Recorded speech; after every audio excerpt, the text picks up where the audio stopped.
Бидэнд ийм нэг цүнх байна гэж бодъё. Цүнх нилээд хідэн өнгөц чулуу байгаагүй. За байз 50 ширхэг ягаан чулуу байна гээ. 1 2 3 4 5 6 7.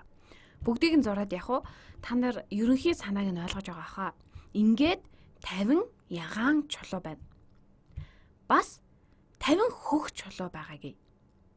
50 хөх чулуу байгаа. Ингээд 100 ширхэг чулуу байгаа. Хагас нь ягаан, хагас нь хөх. Чулууг цүнхнээс авахын өмнө нүдэ боон. Нэг чулуу аваад цүнхийг нь сайн сэгсэрч чулуунуудыг холино. Тэгвэл онлын хувьд харалгүйгээр цүнхэнд гараа дүрж ягаан чулуу авах магадлал хэд байх вэ? Ягаан чулуу авах магадлал. Ягаан чулуу гаргаж ирэх магадлал хэд вэ?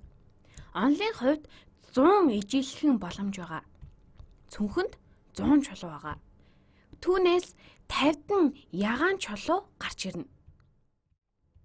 Тиймээс 100-аас 50 буюу 2-1 магадлалтай байна. Бид үүнийг онлын хувьд 2-1 магадлалтай гэдэг.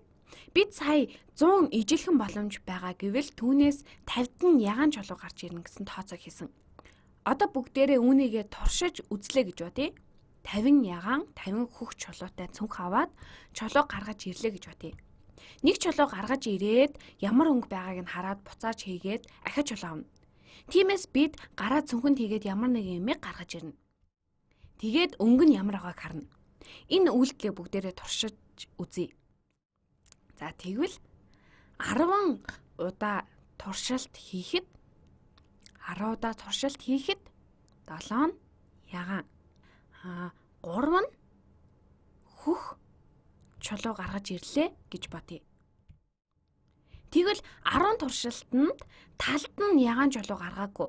7 ягаан чулуу гаргаж, бусдад нь хөх чулуу гаргаж ирсэн нь хачирхалтай зүйл үү? Үгүй ээ, энэ бол бүрэн байж болох зүйл. Ягааныг сонгох магадлал 2-1 бол гарт таарсан 7 ягаан чулуу гарч ирэх байж болно. Тэгээд ч 10 гэдэг бол тийм олон туршилт бол биш. 10-аас их байх бол болохоор зүйл. Статистикт бид үүнийг дэлгэрэнгүй тодорхойлно. Гэхдээ туршилтын үр дүнд янз бүр байх боломж зөндөө байдаг. Ялангуяа 10хан туршилтанд яг 2-1 магадлалтай гарч ирнэ гэж байхгүй. 5 ягаан чулуу гарч ирэхийн оронд 7 гарч ирж болно. Тэгэхээр энэ үр дүн бол тэгтлээ гайхахар зүйл биш юм. Онлын магадлалыг тооцож үзээд энэ туршилтын талаар эргэлзээд байх зүйл гарахгүй. Харин бидэнд маш их чөлөөт цаг зав байгаад жишээлбэл 10,000 удаа туршилт хийхэд туршилт гэдгээ санаарай. Цүнхэнд харалгүйгээр гараа хийгээд хуруугаараа тэмдэрч үзээд чулуу барьж аваад гаргаж ирээд ямар өнгөтэй байгааг нь тэмдэглэнэ. Тэгэхээр 10,000 удаа туршилт хийлээ гэж бодъё. 7,000 ягаан гарлаа гэж бодъё. Ерөөсөө арай өөр тоо байлаа гэж бодъё. Илүү захын тоо бай гэж бодъё. 8,000 ягаан чулуу гарч иржээ. 8,000 ягаан. Үлдсэн 2,000 хөх. 2,000 хөх чулуу. Одоо энэ бол хачирхалтай юм болж яагаад гэвэл туршилтын үр дүн онлын магадлалаас нэлээд ялгаатай байна. Бид энэ удаад дөнгөж 10 биш хангалттай тооны туршилт хийсэн гэж үзье. 10 байх юм бол 5 биш 3 хөх 7 ягаан байлаа гэхэд бүрэн байж болно. Гэвч бид 10,000 удаа туршилт хийсэн. Хэрв жинхэнэ магадлал маань 2-1 бол үүний хагас нь ягаан байх ёстой. 5,000 ягаан, 5,000 хөх. Гэвч энд 8,000 ягаан байна.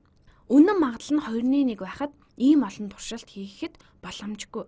Туршлагын магадлал нь 10,000 удаа туршснаас эсвэл 10,000 удаа туршилт хийснээс гэж хэлсэн ч болно. 8,000-д нь ягаан чулуу гарч ирсэн. Гэвэл 80% буюу 10-8-тай тэнцүү байх болно. Ингээд ялгаатай байна. Бид яагаад энэ магадлалд илүү итгэх ёстой вэ гэхээр бид маш олон удаа туршилт хийсэн, 10,000 удаа туршилт хийсэн шүү дээ. Хэрв үнэн магадлал 2-1 байсан бол ийм олон ягаан гарч ирэх нь магадлал маш бага. Тэгэхээр энд юу болсон байж тарах вэ? Үүнийг тайлбарлах гол зүйл нь юу байж болох вэ? Энэ хараад зөвхөн 10 туршилт хийсний дараа үүнийг бол тоохгүй, харин 10,000 туршилт хийсний дараа бол өөр хэрэг. Яасан байж болох вэ? Чулууг бид буцааж хийснийхаа дараа цүнхээ сэгсэрсэн. Янз бүрийн боломж ээж болно. Хөх чулуу нь арай хүнд байж болох юм. Эсвэл цүнхийг сэгсрэх бүрд хөх чулуу нь доод талд нь ялгарч ягаан чулууг авах магадлал өссөн байж болно. Эсвэл магадгүй хөх чулууны гадаргуу нь арай өөр. Тэгээд гараас гулгадаг байж болно. Эсвэл барихад арай эвгүй ч байж болно. Тэгээд ягаан чулуу гаргаж ирээд байсан байж болно л доо. Тиймээс бид тайлбарлаж чадахгүй, туршилтын үеэр юу болсныг хэлж мэдэхгүй юм. Гэхдээ онлын үднээс бодоод үзвэл магадлал 2-1 байх ёстой. Яагад гэвэл хагас чулуу нь байгаа. Гэтэл туршилтын үр дүнгээс харахад нийт чулууны 80%, ялангуяа 10,000 туршилтын 80% нь ягаан чулуу гарч ирж байна. 10,000 удаа туршилтыг хийсэн бол энэ үр дүнг хараад гайхах бах. Үнэхээр бид ягаан болон хөх чулууг авах магадлал адилхан байсан уу гэдэг талаар бодох хэрэгтэй болно. Үгүй бол өөр ямар нэгэн зүйл нөлөөлсөн л байж таараа.